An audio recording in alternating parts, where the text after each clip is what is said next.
We at Radio Higher Ed are pleased to present this podcast in collaboration with the Post-Secondary National Policy Institute, known as PNPI. PNPI serves as the leading source of professional development for congressional staff working on higher education issues. This podcast explores the use of data in assuring quality at institutions of higher education and offers an example of how data are currently being used to improve student outcomes at Georgia State University. Featured today is Tim Renick. Tim serves as Vice President for Enrollment Management and Student Success, Vice Provost, and Professor at Georgia State University in Atlanta. We welcome Tim. To provide context, we asked Tim for his viewpoint on the most effective aspects of our current higher education quality assurance system in the United States. Here is Tim's response. I think the main strength of the current system is its basis in peer review. Higher education is incredibly complicated, complex, and varied. The difference between, say, a two-year community college and an elite private institution or a public university like Georgia State that enrolls 51,000 students, it's an immense gap between these types of institutions. And the idea that we would be able to effectively and intelligently review and evaluate the work that these different institutions are doing from one set of standards, one uniform boilerplate, or one external type of reviewing agency is just unrealistic. So I think it's a real strength that it's reviewed by your peers, faculty members, administrators from like institutions will come to your campus, will spend time, and try to offer a thoughtful evaluation of how you're doing relative to the mission that your university may have. We were curious about the quality of the data currently available for quality assurance purposes and the federal use of data for these purposes. I think the quality of the data is going through significant rethinking and evolution in recent years, and I think that's all to the better. I think the comparison I would draw is to the difference between, say, how traditional corporation like General Motors may have been evaluated 20 or 30 years ago versus how a more contemporary and data-based organization like Amazon or Netflix operates today. In the past, what would happen is that major corporations would release quarterly and annual reports.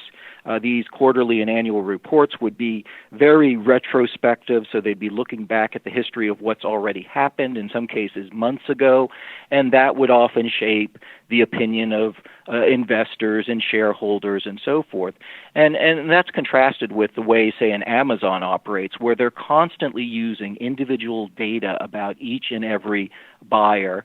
Each buyer has a history. The Amazon database knows your history, knows what interests you, makes suggestions about what might be interesting and valuable to you in the future. So it's a forward-looking system, constantly changing, updated every day, every night, in some cases every minute as the data about individual buyers change. And I think what's going on in higher education is a similar sort of transition from a model in which what used to be the basis of evaluation was looking back at historical data, oftentimes very old, couple years, 3, 4, 5 years old. Even our leading federal system of data collection, the IPED system, is always about a year and a half dated as far as the data that it's reporting on and so forth. And what would happen in the past is you'd look at this historical data, make some kind of assessment of what happened a year ago or a year and a half ago, and then try to make some recommendations about what would happen, what should happen in the future. What I see as the future of using data to really spur change in higher education is something much more like the Amazon model, where what we're doing at institutions like Georgia State is using individualized data about each and every student on a daily basis. We're tracking students, trying to understand what they're doing, what courses have they signed up for, what classes are they taking, are they struggling in those classes, are they having trouble in the first weeks of the semester and so forth, and trying to intervene in a very timely way so that the use of the data, rather than being historical in nature, is real time and makes a difference in the activities going on a day-to-day basis. A generation ago, the majority of students who were attending colleges and universities were in the upper half of the economic spectrum. They had the resources in most cases to go away to college for a while, oftentimes leaving home, oftentimes leaving work responsibilities and family responsibilities behind. And what we tended to track, and this is the center of the so-called IPED system that the federal government runs, are the results enjoyed or in some cases suffered by what they call first-time full-time freshmen. So these are students who are just graduating from high school, are enrolling in college for the first time, are enrolling on a full-time basis, and are enrolling starting in the fall semester. And that's largely what the federal system has historically tracked. The reality is today the higher education system is a very different one. I just give you the example of Georgia State. Georgia State's a large urban university, downtown Atlanta, 51,000 students. Well, 60% of our students are low-income students. 63% are non-white. 90% of our students work jobs. 45 to 50% of our students are first-generation college students. The model that these students follow in attending college is a very different one. The average student who starts at Georgia State will go to multiple institutions before they graduate, will have at least one semester in which they have to take part-time classes, will be working a job almost entirely during their time at Georgia State. So why do we still have a system that is looking at higher education as it was a generation ago? What we need to do is find ways of tracking and supporting the students who are enrolled today, who tend to be low income, first generation, not resourced in the same way that students were in the past, not having the same kind of family structures that was the norm in the past. And what this means is beginning to look more carefully at tracking the results for transfer students, for adult learners who come back after many times years in the workplace, part-time students who are working jobs at the same time and so forth, military learners who are coming back from service in the military and so forth. These are all the kinds of students that in many cases are invisible to the current tracking systems. Tim offered some examples of how Georgia State is innovating with data to improve student outcomes. That's why Georgia State and other institutions are developing parallel data tracking systems. We're now looking at predictive analytics. What we've done is take 10 years of our historical data, over 2.5 million Georgia State grades. We've looked in the historical data for evidence of actions, academic choices, and behaviors that correlate highly to students failing and dropping out. So what statistically in the past data actually showed a likelihood that students were going to begin to struggle. And when we did that analysis, we found over 800 different things, 800 things that students historically in the past at Georgia State have done that have made it much more likely that they would drop out. And now what we do every night, every day, we're running our data, and every night we do an analysis of the data to see if any of our current students have done any of those 800 plus things. If so, an alert goes off. And a central office, an advisor, will receive the alert, reach out to the student with 48 hours, and try to deal with whatever that challenge or that problem is. It doesn't matter whether the student came to us as a full-time, first-time freshman, or is a transfer student, or is a part-time student who's just taking one course. All of these students are receiving the same kind of daily attention and tracking going on, and we're doing it at scale. So over the last 12 months, we've had over 49,000 one-on-one interventions between our staff and our students that were prompted from alerts coming out of the system. So we're able via this approach to correct all kinds of problems that in the past were going unnoticed, unrecognized. Things as simple as when students register, many times, in fact thousands of times over a year at Georgia State, they're signing up for the wrong classes that don't apply to their degree program. Big, complex universities like Georgia State, will offer 3,000 different courses. It's difficult, especially for low-income first-generation students, to know how to navigate that system. So now we're tracking their registration. And if they've signed up for a class that doesn't apply to their degree program, we reach out to them and have a conversation. Maybe they really do want to take that, elective course in Roman architecture. But what we found in about 90% of the cases is the students signed up for the course erroneously. They thought that the course would apply to their degree program. In fact, it doesn't. And another example is using predictive analytics. We found, for instance, that the first grade that a student gets in what becomes their major is highly predictive of their chances of graduating on time. So just as an example, if you're a political science major at Georgia State and get an A or B in your first political science course, you're graduating on time at over a 75% clip. You get a C in your first political science course, you're graduating on time at a 25% clip. But in the past, higher education would do nothing with that C student except pass them on to upper-level work. Whatever weakness was evidenced by the C grade becomes exacerbated, so maybe the student has reading issues or writing issues or some other thing going on. And with the more demanding work at the upper level, that C grade begins to turn into a D or an F. They accumulate Ds and Fs, and after they get 4 or 5 bad grades, then the university would reach out to the student. So we've tried to reverse that using data. Now, as soon as the student gets the C grade, we say, let's sit down and talk and see what's going on. If the student needs help in reading and writing, let's get those kind of skills built before they start to waste time and money taking upper-level classes that they have a high likelihood of failing. We also asked about possible shortcomings of using data as Georgia State does. This approach to using data much more proactively and in a much more personalized fashion, where we're looking at individual students on a daily basis, was not universally embraced by everyone initially. There tended to be a generational divide. The faculty was often more critical, at least initially, of this approach. We heard claims that this was kind of big brother-ish, that it was privacy concerns. Why are we tracking students on a day-to-day basis? Well, first off, I'll say that we allow any student who doesn't want to be tracked in this way to opt out of the system. So if they would like us not to be monitoring their performance early on in classes or reaching out to them based upon their registration records and so forth, we'll do that. But as I say, it's largely a generational issue because we haven't had those concerns raised by students, only by faculty. So we've run this system for 4 years now. We've had over 200,000 interactions with students based upon these predictive analytics and this use of data proactively. We haven't had a single student who's complained. In fact, when we went live with the system, we have iPads set up in our advising center so students can fill out an anonymous survey and leave some comments about what they thought of the system.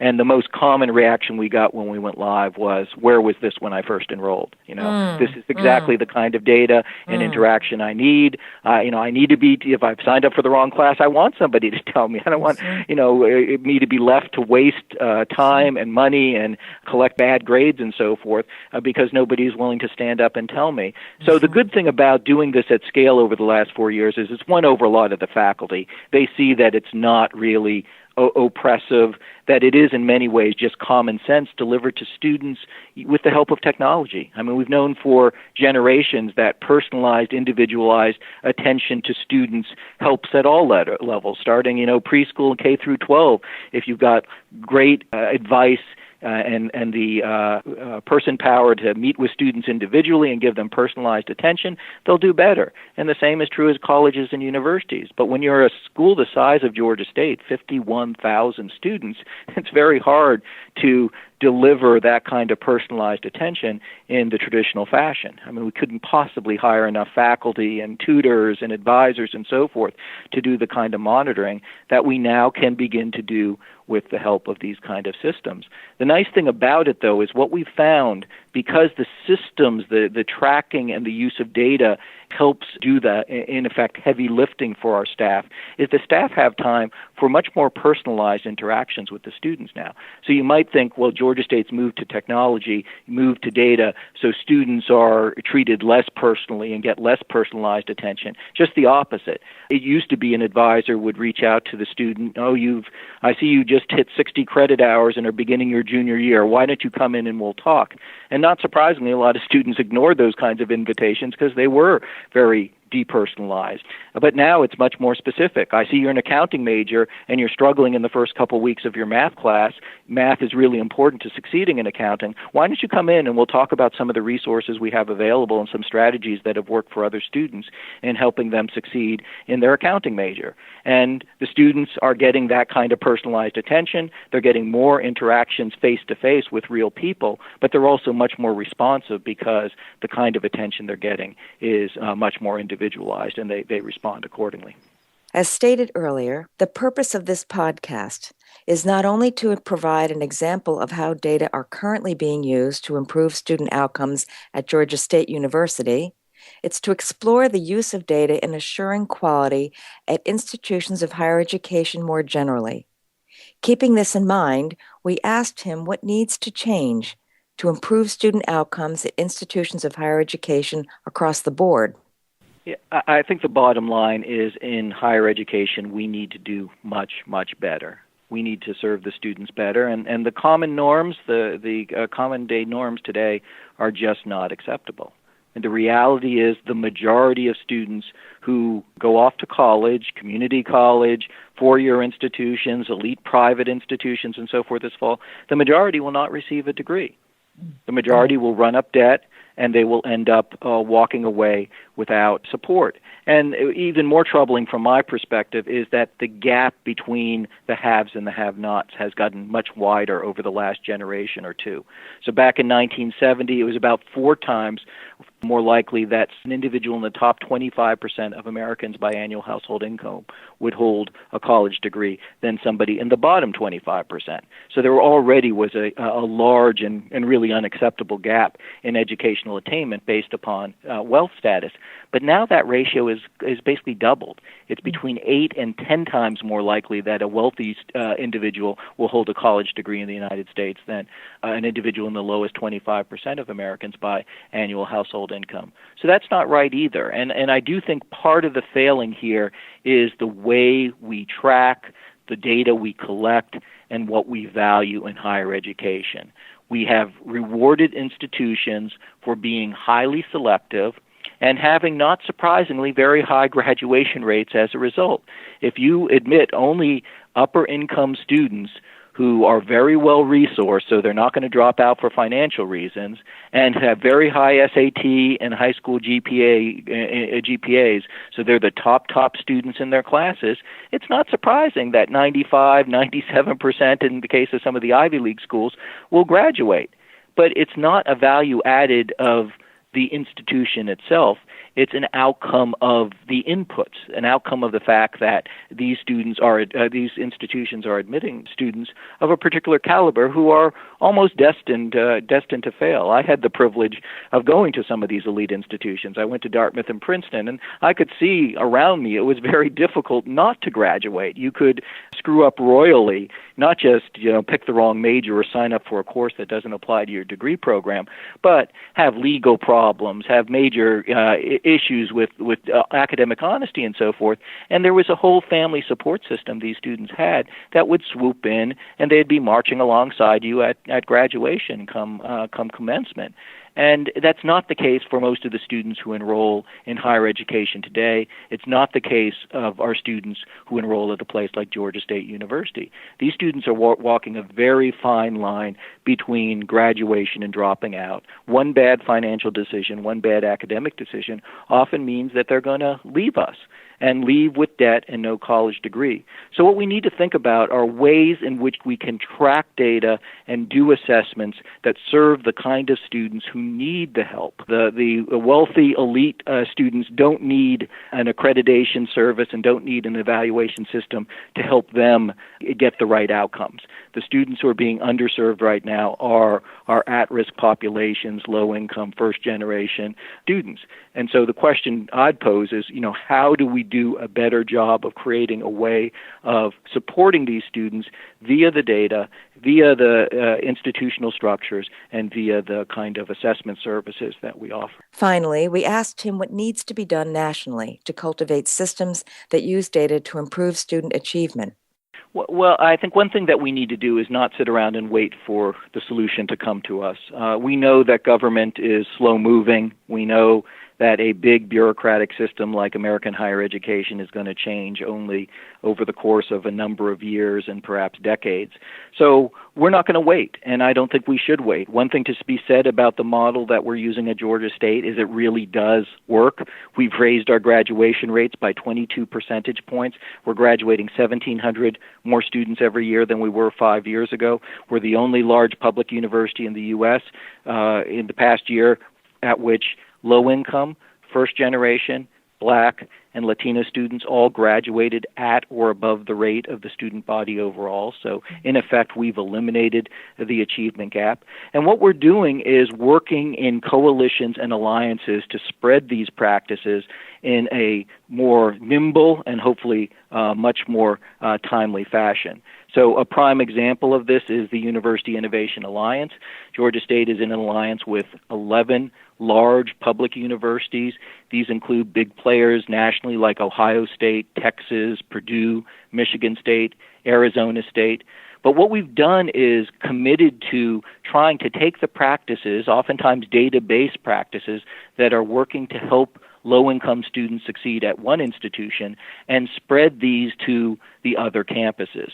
So the first major project of this alliance back in 2014 was to spread the kind of system I've been describing that Georgia State uses to track students on a daily basis using data and predictive analytics and reach out to them proactively.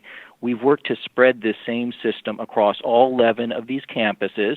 And now we have a large federal grant, a $9 million grant from the First in the World program of the Department of Education, to try to implement a careful study over the next 4 years of the effectiveness of this approach. So we'll be tracking 10,000 students across these 11 campuses who enter this fall, all of whom will receive this kind of daily monitoring and daily outreach if anything is going amiss. And we're going to track to see how effective that will be.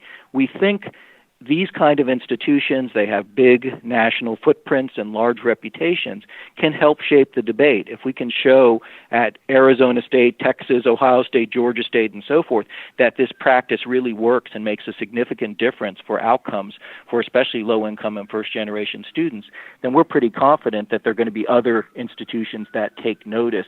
And I think that's a pathway to bring about more rapid change. We spoke with former federal policymaker David Bergeron about how student achievement data can be used at a national level to ensure quality at higher education institutions. Here are David's thoughts. I think that what is really important is to recognize first of all, that there are different audience for the data. Policymakers need one kind of data. Families and students making decisions about where to enroll need a different kind of data, more that is reflective of their own experiences and understanding of what they're looking for. And so that the student should be the one driving the data that the students are getting. Policymakers should be interested in big questions about whether or not the students coming out of our higher education system are able to contribute meaningfully to our democracy, meaningfully to our labor market, really are engaged across a broad swath of things that are of interest to policymakers. And those two things are substantially different than what sits largely in the middle, which is information that helps guide institutional leaders as they try to improve their offerings and how they serve their students. And when we think about a peer-reviewed system of accreditation, you really want the peers to have information that is helpful to understanding that institution in its context and to provide feedback about where they see best practices at other institutions. I think that we've got to get to a place where we recognize that there isn't one source of or type of data that meets the needs of everybody, but where we build a data system, data infrastructure that allows policymakers to get what they need, students and families to get what they need, and institutional leaders to have what they need to guide their institutions as they try to serve students better. We asked David about the quality of data currently available. There's good data, and there's better data, and then there's better data, and then there is better data. You never get to the place where there is the best data. We're always incrementally moving towards better data. What we've done recently is said, well, since we don't have the best data, we can't use the data. And for me, that's the big problem, is that we say we don't have the best data, so we'll just ignore it. And we do it at our peril, I think. Yes, it's costly to produce good data.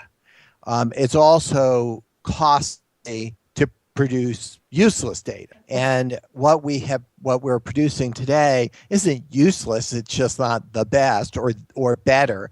And if we're going to expect that behavior of institutions will change as a result of quality assurance activities, then we have to have some higher level of confidence in the data, which for me means data on the outcomes for individual students, not for aggregated statistics that may leave some students out of the calculation altogether. Listen to our exchange with David about cultivating systems that use data to improve student achievement through processes like accreditation. One of the first things I think we have to all acknowledge is the current system is broken. And I think that part of the problem we've had over the last 20 years is that we fail to be willing to say, accreditation is not working. We're not graduating the students that the way that we should. We're not graduating students who can get jobs and meet the needs of our economy, or don't understand the nature of our democracy well enough to participate in it meaningfully. So I think that we first have to acknowledge we have a broken system, and if we can start from that perspective, we can then begin to engage not just state leaders and not just institutional leaders, but business leaders who demand, a trained workforce, states and local superintendents of schools who demand teachers who can teach on day one, and really we've got to engage a much broader swath of people in the conversation about what does quality look like in higher education. How do we know when we're getting the kind of quality that we need for our nation and for our nation's economy?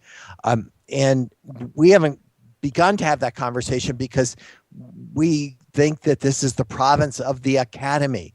They're the ones who get to decide what quality is.